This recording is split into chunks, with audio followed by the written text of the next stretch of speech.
कहानी संसार में आज प्रस्तुत है लेखक फ्रेंज काफ्का की लिखी कहानी दंपत्ति।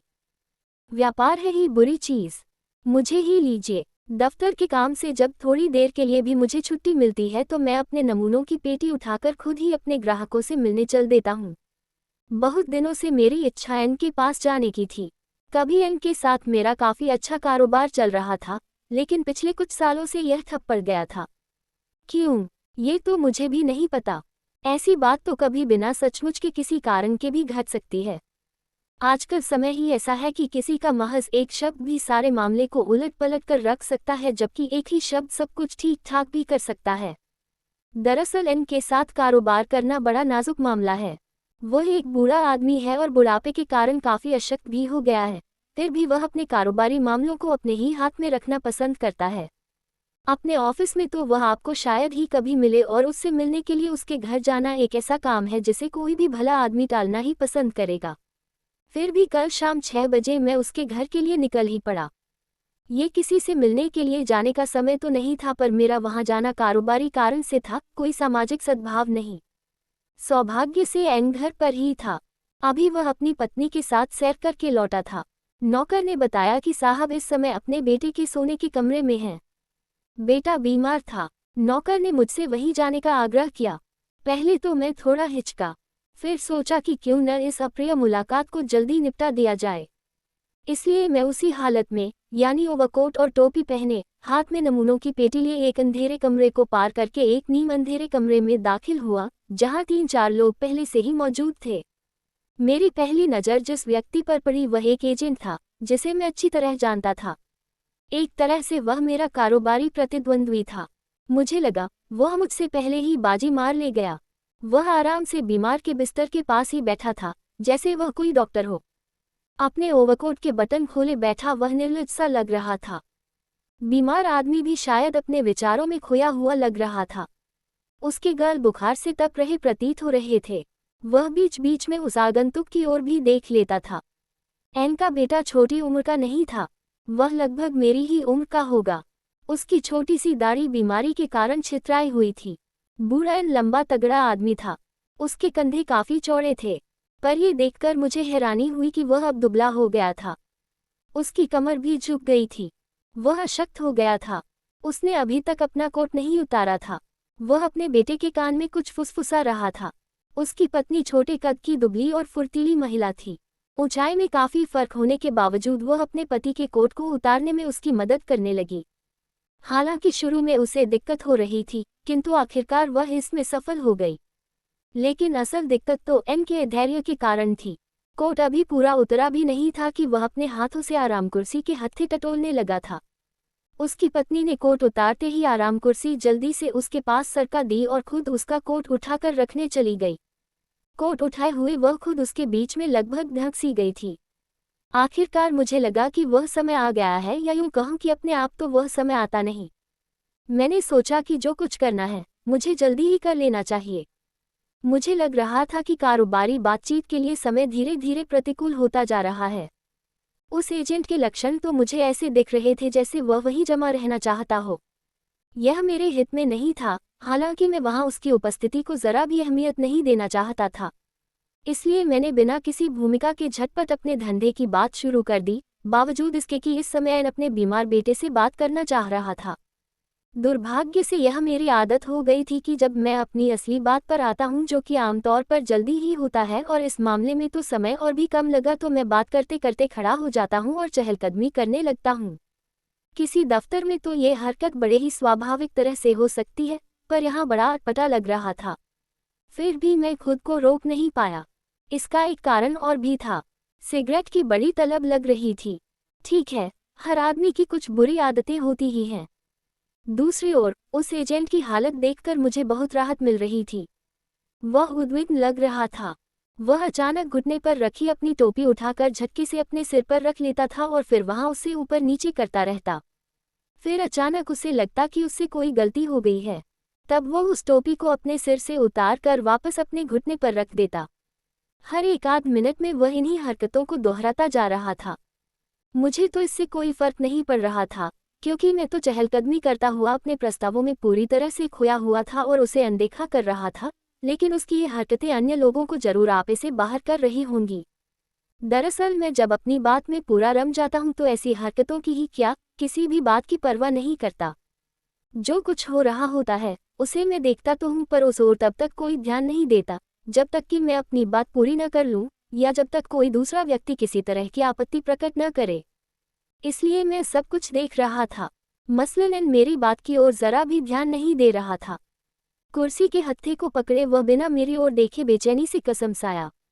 वह कहीं शून्य में टकटकी लगाए देख रहा था, जैसे कुछ ढूंढ रहा हो। उसके चेहरे को देखकर कोई भी समझ सकता था कि मेरे कहे हुए शब्दों से, या सही कहे तो मेरी उपस्थिति से भी वह पूरी तरह अनभिज्ञ लग रहा था। उसकी और उसके बीमार बेटे की हालत मेरे लिए शुभ लक्षण नहीं थे, फिर भी मैंने स्थिति को काबू में रखकर अपनी बात कहनी जारी रखी, जैसे मुझे विश्वास हो कि अपनी बात कहकर मैं सारा मामला फिर से ठीक कर लूंगा। मैंने एन के सामने एक लाभकारी प्रस्ताव रखा, हालांकि बिना मांगे ही जिस तरह की रियायतें देने की बात मैंने कह दी थी, उसने खुद मुझे ही चौंका दिया। इस बात से मुझे बड़ा संतोष मिला कि मेरे प्रस्ताव ने उस एजेंट को चक्कर में डाल दिया था। उस पर एक सरसरी निगाह डालते हुए मैंने देखा कि अपनी टोपी को जहां का तहां छोड़कर अब उसने अपने दोनों हाथ अपनी छाती पर बांध लिए थे। मुझे ये स्वीकार करने में हिचक हो रही है कि मेरे इस कृत्य का उद्देश्य उसे धक्का पहुंचाना भी था। अपनी इस जीत के उत्साह में मैं काफी देर तक अपनी बात कहता रहा, लेकिन तभी उसके बेटे ने, जिसे मैं अपनी इस योजना में फालतू चीज समझे बैठा था, बिस्तर से उठकर कांपते हाथों से मुझे धक्का दे दिया। हो सकता है वह कुछ कहना चाहता हो या किसी बात की ओर संकेत करना चाहता हो, लेकिन उसमें इसकी ताकत न हो। पहले तो मुझे लगा जैसे उसका दिमाग घूम गया हो, पर जब मैंने बूढ़े एन पर एक उबाऊ नजर डाली तो सारी बात मेरी समझ में आ गई। एन की खुली हुई आंखें भावशून्य और सूजी हुई थीं। लग रहा था जैसे उसे बहुत कमजोरी महसूस हो रही हो। वह कांप रहा था और उसका शरीर आगे की ओर झुका जा रहा था, जैसे कोई उसके कंधों को ठोक रहा हो। उसका निचला होठ, या यूं कहीं कि निचला जबड़ा, लटक गया था और वहां से झाग सा बाहर आ रहा था। वह बड़ी मुश्किल से सांस ले पा रहा था। फिर अचानक जैसे उसे सारे कष्ट से मुक्ति मिल गई हो, उसने कुर्सी पर पीठ टिकाकर आंखें बंद कर ली।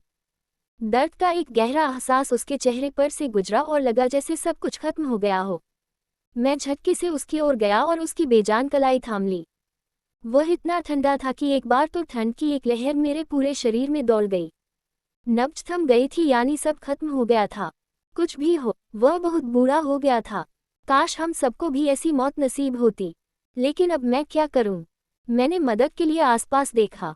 उसके बेटे ने चादर सिर तक ओढ़ ली थी और उसकी सिसकियों की आवाज मैं साफ सुन रहा था।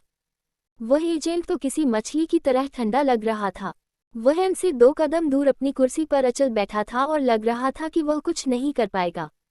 इसलिए मैं ही वह एकमात्र व्यक्ति था जो कुछ कर सकता था। बड़ा कठिन काम था उसकी पत्नी को उसकी मौत की खबर देना, और वह भी इस तरह कि वह उसे सहन कर सके। बगल के कमरे से मुझे उसकी पदचाप सुनाई देने लगी थी।